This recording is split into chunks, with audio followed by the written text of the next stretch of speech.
বন্ধুসকল নমস্কাৰ। শেহতীয়াকৈ ৰাজ্যৰ কৰ্মচাৰীসকলৰ বাবে বিশেষকৈ একাংশ কৰ্মচাৰীৰ বাবে এটা বেয়া খবৰৰ বিষয়ে অৱগত হোৱাৰ লগে লগে আপোনালোকৰ সৈতে শ্বেয়াৰ কৰিছোঁ।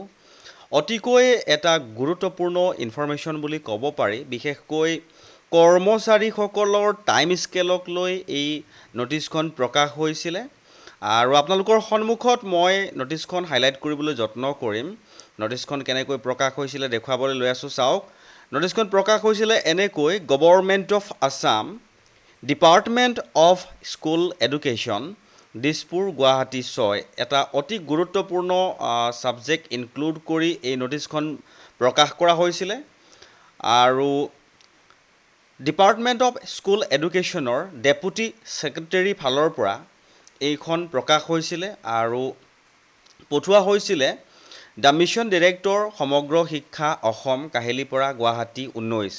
আৰু আপোনালোকে ইয়াৰ যি বিষয়টো, এই বিষয়টো আপোনালোকে মন কৰিব, ইয়াতে উল্লেখ কৰিছে regarding MSCPS time scale of assistant teachers contractual.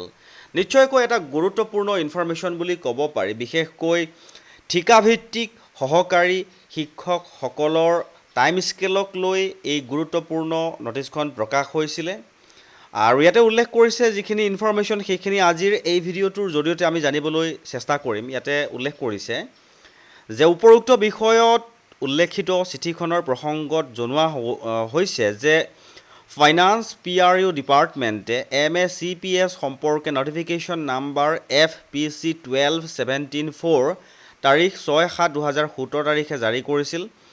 উক্ত নটিফিকেশ্যনখনৰ পেৰেগ্ৰাফ A1ত উল্লেখ আছে যে মডিফাইড এছিয়ৰ্ড কেৰিয়াৰ প্ৰগ্ৰেশ্যন স্কিম কেৱল নিয়মীয়া ৰাজ্যৰ চৰকাৰী কৰ্মচাৰীসকলৰ বাবেহে প্ৰযোজ্য হ'ব।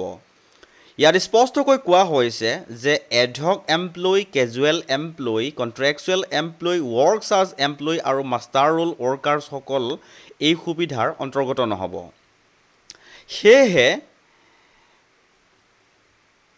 সেই অনুসৰি SSA আছামৰ অধীনত কৰ্মৰত কণ্ট্ৰেকচুৱেল এছিষ্টেণ্ট টিচাৰসকল MSCPS সুবিধাৰ বাবে যোগ্য নহয়।